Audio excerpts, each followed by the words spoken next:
G'day budgies and widgies, and welcome back to the channel. Now in today's video we're going to look at my 5-foot aquarium because it's been a fair while since I showcased this properly in a video. So in today's video we're going to look at the aquarium, look at the actual tank itself, look at the fish, the plants, and how this aquarium runs. Now my main inspiration for today's video is Sam Parker from Parker's Reefs, and you guys have seen his 6-year-old reef aquarium where he updated you guys on pretty much how his aquarium runs, all the fish, corals and everything like that. I've seen that video probably about 4 times now, and it's by far one of my most favorite videos on YouTube. So I'll have that linked in the description below because I absolutely love that video. But today's video is very much based on that. So we're going to go through all of this aquarium. We're going to go through everything in this aquarium and also make some pretty big announcements at the end. So I thought I'd begin off with why I got this aquarium, and it does kind of have a pretty interesting backstory to it. So on the other side of my room, this aquarium, I used to have a 6-foot tank, so 6 feet wide, 1.5 feet, no, 6 feet long, 1.5 feet wide, 1.5 feet tall, and that was a very poorly built second-hand aquarium that I bought. Pretty cheap, but it was more like a garage project that someone had made. And yeah, it just wasn't the best built aquarium. It was just slapped together with a bit of silicone. The stand itself wasn't even wood, it was like a compacted foam board, and it already had a bit of water damage, but I was still pretty emotionally attached to that aquarium because majority of my aquarium passion grew with that aquarium. So very special tank to me. But basically that aquarium was probably already about 6 years old when I bought it. Again, poorly built. I had it for about 4 years, and honestly it was only about a matter of time before something happened to it. So one day I woke up, this was that time, I found that one of the beams on the bottom of that foam board stand had actually started to kind of bow out or split, and it could have just been age or the weight of the aquarium on that stand, and it wasn't able to hold it. But I thought something's gonna go wrong with this. If we leave it here, it's just gonna kind of snap, or some damage is gonna happen, and 400 liters of glass and 400 liters of water in a glass box is gonna crack and come crashing down on hardwood timber floors, which is obviously a bit of a problem. So with that being said, I was like, okay, we're gonna have to shut this aquarium down, and within about a matter of a week, I had all of the fish out, sold off pretty much majority of the fish that I didn't need, and I only ended up keeping Jill, my 4 wild-caught roseline sharks, and my L397 pleco, and my rainbow shark. Then I kind of had those fish in a bit of a holding tank, and I immediately went to a local aquarium store that I was visiting quite frequently, Aquapet, and I went there and I got this aquarium. Really well built tank.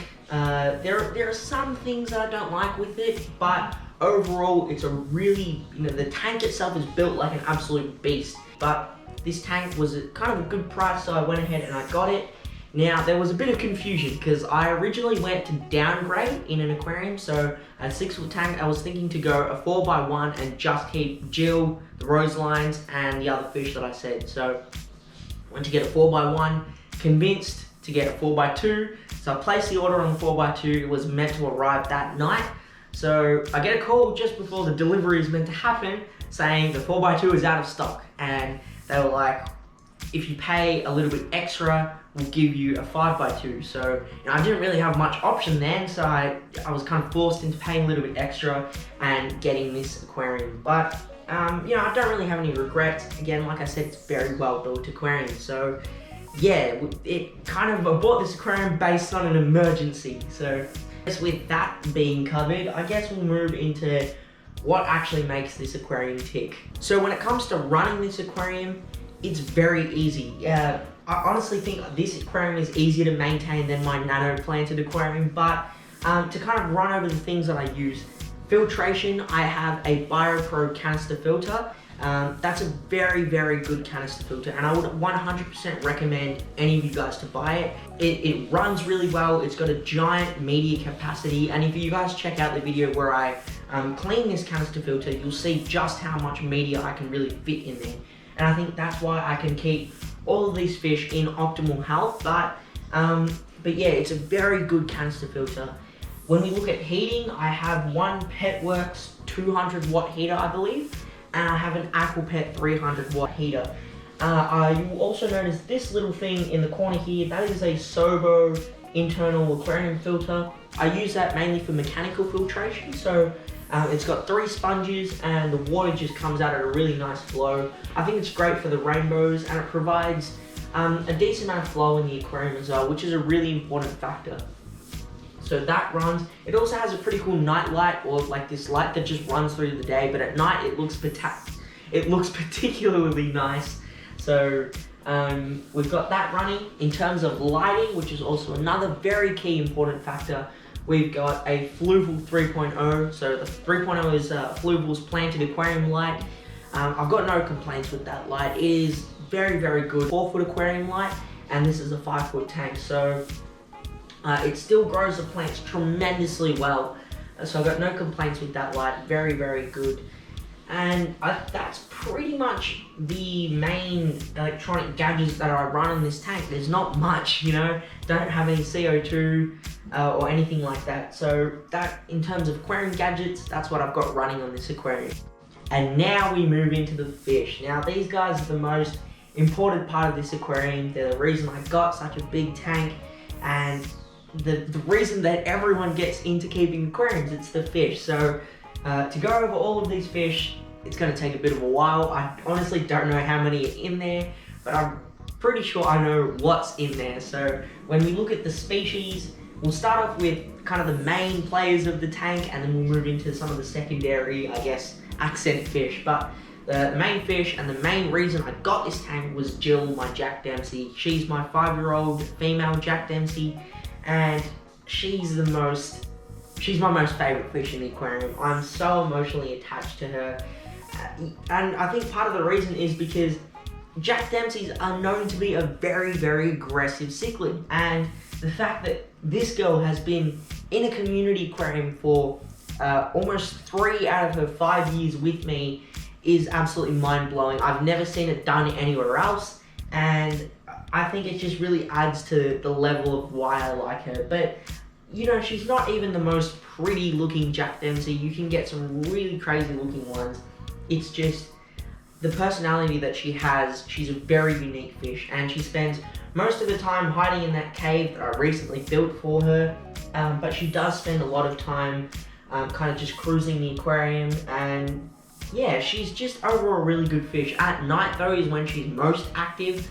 As soon as the lights go off, she's out and about, and she's just going back and forth, exploring the tank. That's her time, and I think it's because she feels most comfortable in the night, and she's just a beautiful fish. So she's my most favorite fish in this aquarium.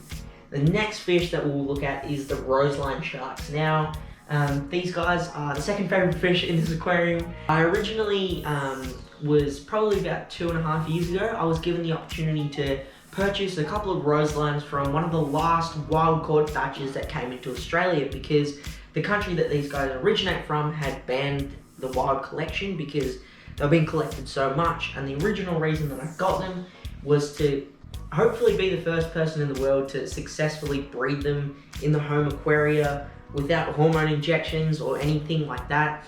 Captive bred roseline sharks are injected with hormones to induce breeding, and they end up looking really messed up. So to get proper wild caught roseline sharks and hopefully try and breed them in the future, I thought I had to get them. So they were pretty expensive when I originally did get them, and I was only able to get 4 because that's as much as I could afford without selling my kidney. So originally got 4. They've been with me for 2.5 years, like I said, and recently, you guys will know, when I did my roseline shark care video, which has over 950 views at this point, I ended up getting 2 more roselines. So all in all, we've got 6 roseline sharks in this aquarium. The next kind of quickly noticeable fish are going to be my majority schooling fish, is what I like to call them, but they consist of my Congo tetras, my rainbow fish, and my widow tetras.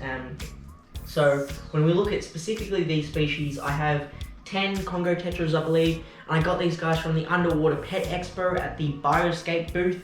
Got them at a really good price, like a crazy good price. Paid $1 each for them. So, this is an all-male school of Congos.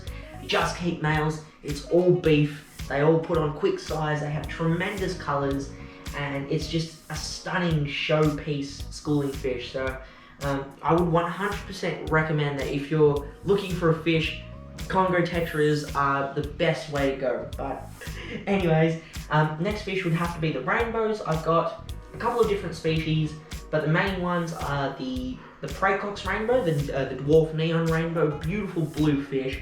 They are a smaller rainbow, so just overall very interesting species to look at. We've got the Bosemani, which are kind of like a long-term grow-out project, because Bosemanis are one of the best looking rainbows in like the rainbow fish species. So, but they take a tremendously long time to grow and really kind of put on that blue and yellow color that they're known for. So Bosemani. I also kept, you guys would have seen recently that I ended up selling some of my Upper Catherine Creek and my Cowan River rainbows. I did end up keeping my biggest males from there. So I have one Cowan River rainbow, one Upper Catherine Creek, and from way back I have one Murray River rainbow. So pretty cool just to have those species going in the tank. And since all rainbows can kind of school with each other, there's not really that worry of them being alone. So yeah, we've got the rainbows. Another fish that I am very much falling in love with are the Black Widow Tetras. Probably one of the best fish I've ever owned. They're like a mini Paku or silver dollar, very peaceful, and they're just a very beautiful fish. I recently got some really great footage of them schooling, and they were just in a very tight pack moving up and down the aquarium, so generally a beautiful schooling fish. And then we kind of move into the like accent fish, or fish that you kind of really have to pay close attention to the aquarium to recognize that they're actually there. So let's have a look at them. We'll begin off with Brutus, named by Sir Pronawat. He is my clown Raspora. Equally one of the most unique fish that I've ever owned. He very much swims around like a shark. He has this very shark predatory-like behavior, but he's not aggressive by any means. Just a very unique fish to watch. And I could watch him hours on end, just him slowly cruising in the back of the tank. And he spends his time just in and amongst the plants and where he feels most comfortable.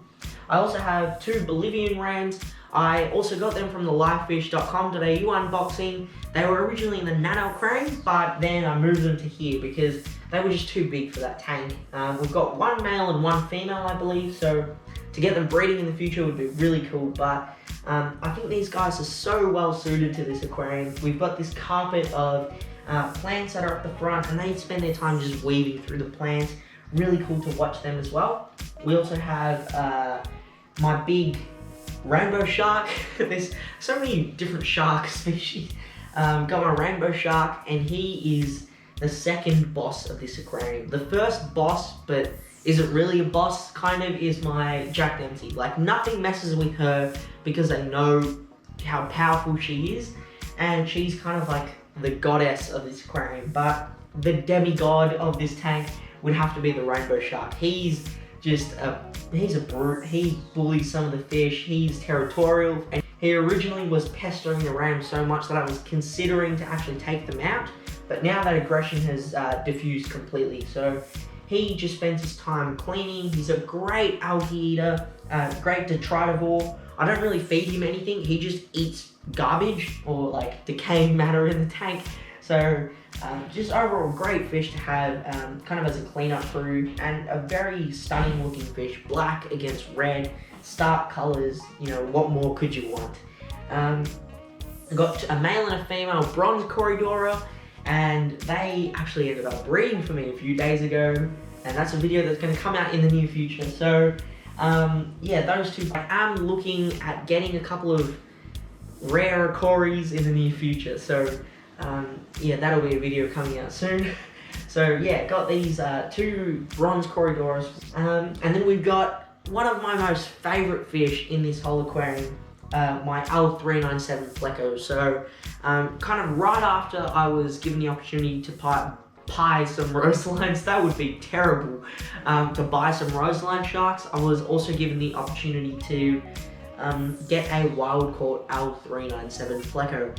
Very weird offer, kind of like unique and out of the blue, but I had to get this pleco. I've never seen anything like that before. I fell in love with it, so I got it. I believe it's a female. She's probably about 10 centimeters to 11 centimeters on the dot. And I've had her for two-ish years as well.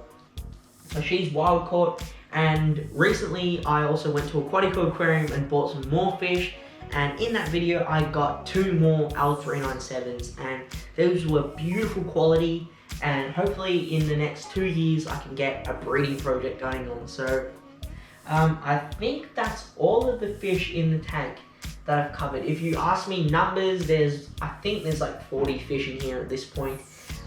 But yeah, I really do love constantly collecting new fish. But I missed the what's his name? I've got Laurie, who was my Loricaridae whiptail catfish. Yeah, I named her Laurie. I don't know why I did that. But she kind of just chills in the back of the wood and in the valve. So very unique and interesting species. Also got that from Aquarium. And I've got to say, they have such amazing quality fish. They've got a lot of big imports coming in. So if you're looking for some new fish, restrictions are now eased. So go to your local fish store, Aquarium, and pick up some new fish. But got her, she was a really big size and just a very cool, oddball looking fish. Very beautiful fish. So she's in here as well. But that's all the fish, probably about 40 plus, with more fish to come. But I am slowly kind of deciding on what fish I want to keep kind of long term. So my original kind of drive to constantly get new fish again and again and again has kind of slowed down. Now that I've kept over probably about 200 species, these guys are ones that I really want to settle with. So yeah, that's all the fish. Now look at the plants and the scape. Long video. So we'll look at the plants first and then look at the overall scape and why I kind of built it the way it is. It's not really anything stunning or IALPC worthy, but yeah, we'll look at it in detail, or I'll start rambling. So when we look at plants, there's probably only a handful of varieties in here, but if we start from the foreground and work our way back, we've got this carpet of Hygrophila polysperma, and polysperma pink. So there's a couple of different color variants of polysperma. Very beautiful plant. This plant is a stem plant, but you can also get it to carpet if you just kind of regularly trim it, and then the growth will start going across instead of up. So this area you can kind of see it's not as tall as this section. This was kind of more freshly planted, and this was kind of the original planting. So that's kind of just with regular trimming, it's working its way out instead of up, and I still need to give it a bit of a trim in the near future. But we've got that.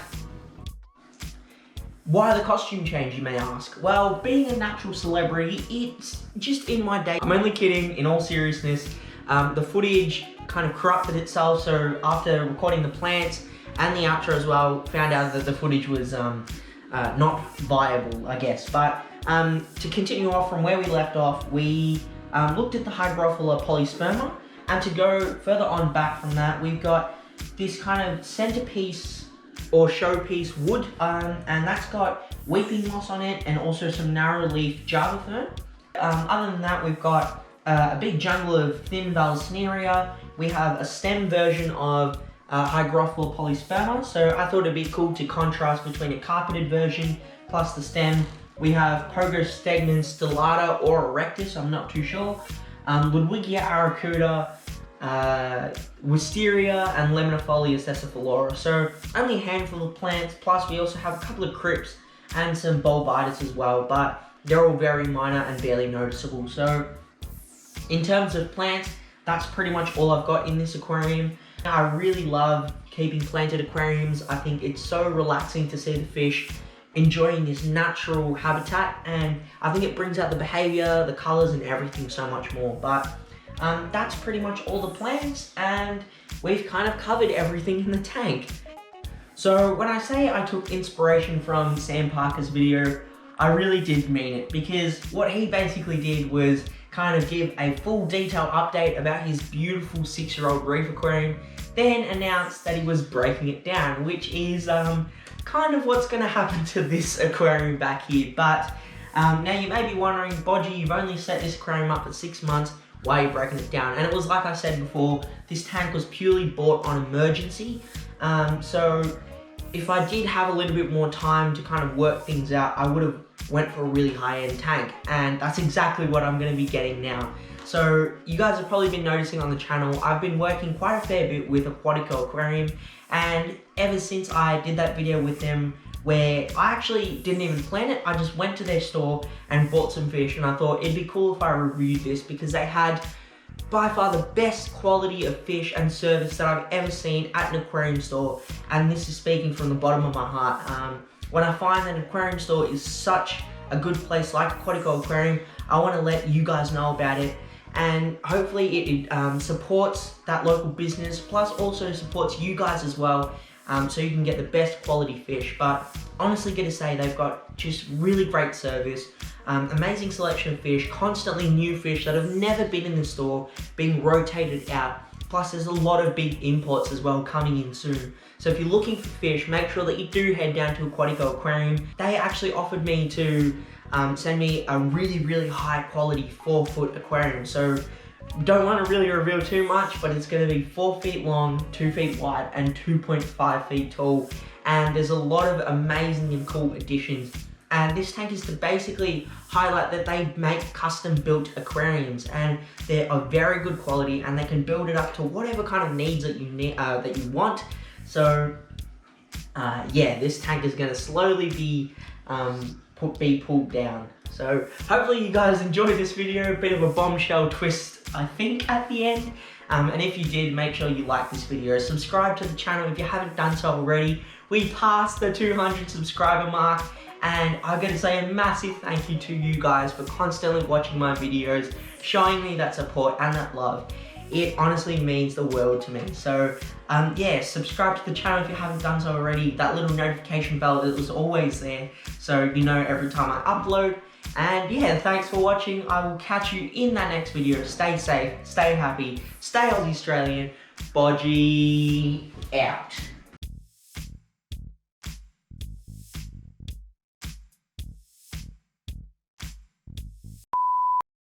Give me a minute, I'm just enjoying some honey chicken. I was in the middle of recording, my family walks in. Honey chicken. So good. One wasn't enough. I need a bowl full. Good recording session. There are some times where I'll sit in front of this GoPro and it'll take me 50 takes just to do the intro. This was good. This was like 1 to 2 takes minimum. I'm happy with that. See, it's like I was planning to make this video for probably about 2 weeks at this point. Really wanted to make sure that I can cover everything. Hopefully I've done that, and at this point I'm just talking to myself. Anyways, see you guys later. Bye bye.